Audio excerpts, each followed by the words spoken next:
আন্তর্জাতিক জাহাজ চলাচলের জন্য অত্যন্ত গুরুত্বপূর্ণ বাব আল মানদেব বন্ধ করে দেওয়ার হুমকি দিয়েছে ইয়েমেনের হুথি বিদ্রোহী গোষ্ঠী আনসার আল্লাহ। এই অঞ্চলটিতে মার্কিন প্রেসিডেন্ট ডোনাল্ড ট্রাম্পের নীতির প্রতিক্রিয়ায় তারা এমন পদক্ষেপ নিতে প্রস্তুত বলে হুথি বিদ্রোহী গোষ্ঠীর নেতা হোসেন আল এজি জানিয়েছেন।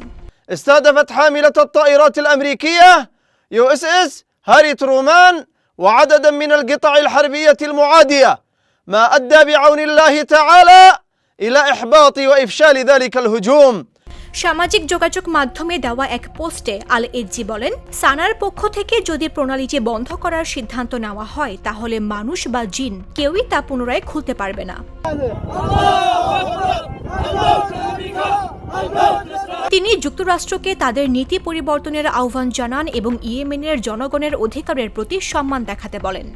এর আগে হুতি সরকারের উপতথ্যমন্ত্রী মোহাম্মদ মানসুর সতর্ক করেছিলেন যে শুধু ইরানকে ঘিরে উত্তেজনা নয়, লেবাননের শিয়া গোষ্ঠী হিজবুল্লাহকে রক্ষা করার জন্য এর প্রণালী বন্ধ করা হতে পারে।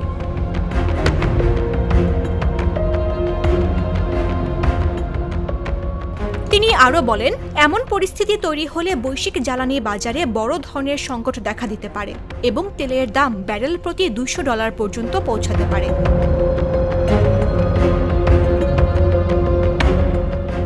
পারমাণবিক অস্ত্র তৈরি ও দূরপাল্লার ক্ষেপণাস্ত্র তৈরির অভিযোগ এনে গত 28 ফেব্রুয়ারি ইরানে হামলা চালায় যুক্তরাষ্ট্র ও ইসরায়েলের যৌথ বাহিনী।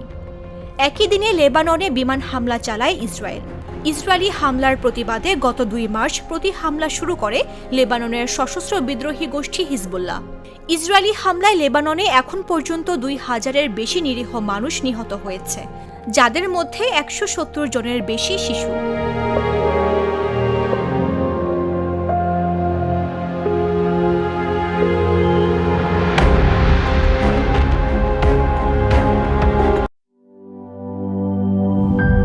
ইউরোপ, এশিয়া, আমেরিকা যেখানে যাই, বিশ্বের 145টি দেশে আজ ফ্রুটো পাই।